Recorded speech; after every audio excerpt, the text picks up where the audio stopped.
So, you've done it. The men of violence are gathered here, in these halls whose very stones are dedicated to peace. I should not have agreed to host this council. The Greybeards have no business involving ourselves in such matters. Peace? I doubt it. They may put their weapons down for a moment, but only to gather strength for the next bloodletting. They are not yet tired of war. Far from it. Do you know the ancient Nord word for war? Season unending. And so it has proved. But regrets are pointless. Here we are. Take your seat at the council table, and let us see what wisdom we can find among these warriors of Skyrim.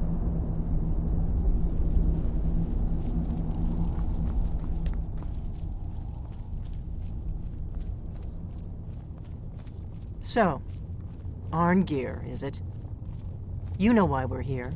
Are you going to let us in or not?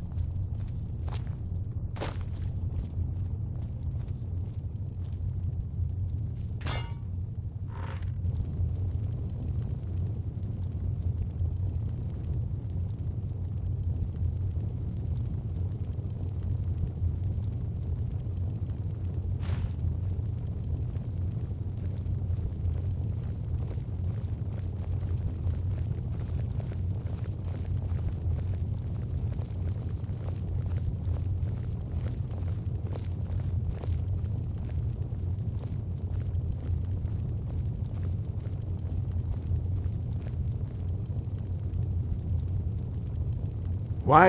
Now that everyone is here, please take your seats so we can begin. I hope that we have all come here in the spirit You of... insult us by bringing her to this negotiation? You're Chief Talos Hunter? That didn't take long.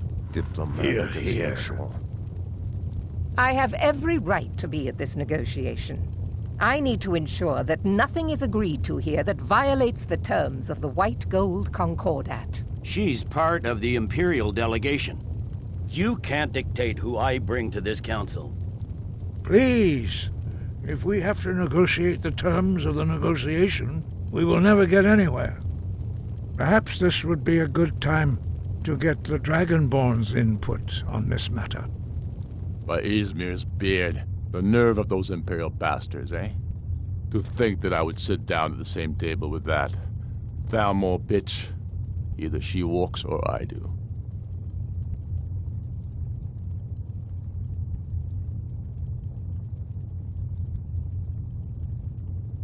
Maybe so, but bringing her here is a deliberate provocation.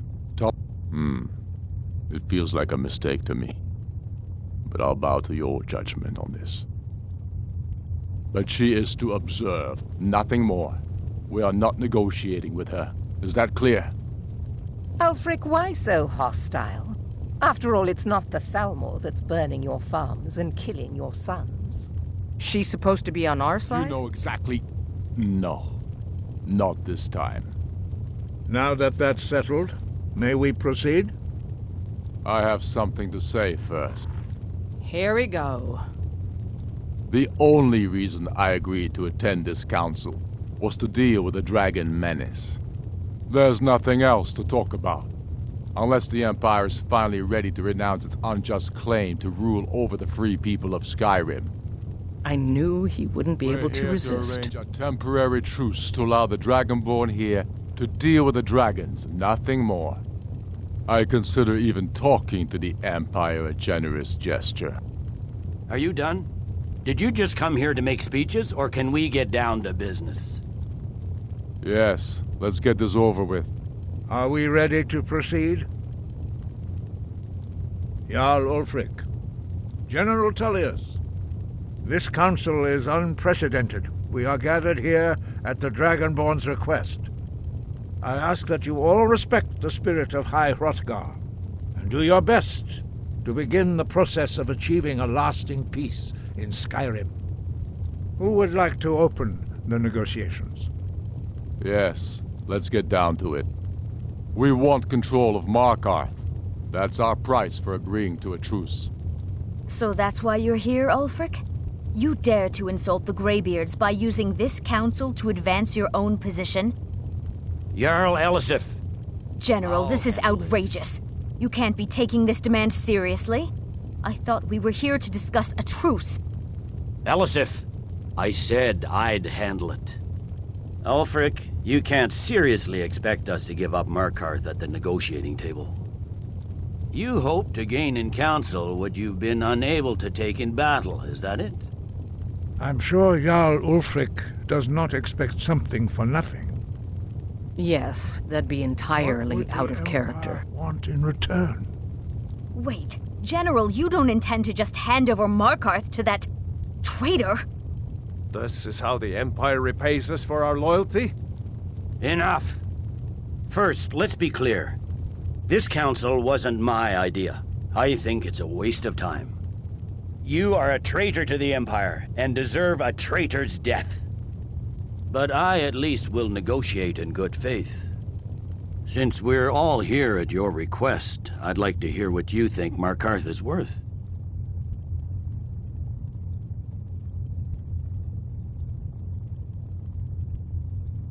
In exchange for Markarth, the source of most of Skyrim's silver. Hardly. Riften seems like a better choice to me. Well fortified, easily resupplied from across Lake Honric. Plus all the mead we could... Having another port would ease our supply situation considerably.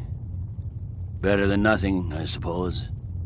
But Ulfric will need to offer a lot more if he wants me to give up Markarth without a fight. The Dragonborn has spoken, Tullius. Markarth will be ours. Now we'll see if there's anything behind your talk of good faith. I don't blame you, Dragonborn. You made the best of a bad situation. But I can see now that this is not a negotiation at all. I know you, Ulfric. If I hand over Markarth, you'll be ready with a new demand. You'll never defeat the Empire, and you know it. But you're willing to sacrifice thousands for your own selfish ambition. Soon enough, I'll have you back under the headsman's axe, and this time there won't be any dragon to save you. As always, the Empire's fine words are worth nothing. Stop! Are you so blind to our danger that you can't see past your petty disagreements? Here you sit arguing about nothing, while the fate of the land hangs in the balance. Is he with you, Delphine? If so, I advise you to tell him to watch his tongue. He is with me. And I advise you both to listen to what he has to say before you do anything rash. Don't you understand the danger? Don't you understand what the return of the dragons means? Alduin has returned, the World Eater. Even now he devours the souls of your fallen comrades. He grows more powerful with every soldier slain in your pointless war. Can you not put aside your hatred for even one moment in the face of this mortal danger? A very pretty speech. But what does it That's have to enough do out of with you. I don't know about the end of the world, but this dragon situation has gotten out of hand. If this truce will help the Dragonborn here put an end to that menace, we both gain. Remember that, Ulfric. Now, back to the matter at hand. You know as well as I do that we can't hand over Markarth on these terms. Damn Imperial arrogance. Let's hear it. We want compensation for the massacre at Karthwasten. You slaughtered the very people you claim to be fighting for. True sons of Skyrim would never do such things. Damned Imperial lies. My men would never stoop to such methods, even in retaliation for your butchery at... Tullius. All the blood spilled in this war is on your head. You've been even-handed so far. What do you say to our demand?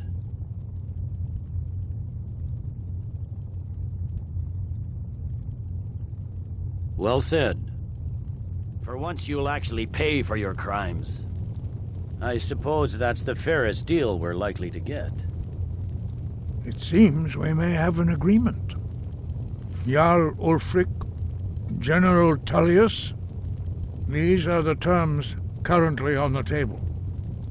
Markarth will be handed over to Ulfric's forces. Jarl Igmund will step down, and Thongvor Silverblood will become the Jarl of Markarth. Ulfric will allow Imperial forces into the Pale, Skald the Elder will go into exile, and Brynna Merilis will assume the Jarlship. The Stormcloaks will pay appropriate compensation for the massacre at Karthwasten. You both agree to this? I shouldn't agree to terms that so blatantly favor the Empire. I have no choice, though, under the circumstances. But once Alduin is defeated, then it will be the Empire's turn. Remember Evgir Unslad. You should be pleased, Elisif. You've done well for yourself as the Empire's pet Jarl. But beware, the Empire's loyalty is fickle. They will tire of this war, and then I will be the one dictating terms to you. I have nothing to say to that murderer. General, you've proven yourself a good friend to Skyrim. I continue to trust that you will do your utmost to safeguard our interests. Thank you, Jarl Elisif. I appreciate your loyalty. The Empire can live with these terms, yes, for a temporary truce, until the dragon menace is dealt with. After that, Ulfric, there will be a reckoning. Count on it. Come on, Galmar. We have a lot of work to do. Giving up Markarth is a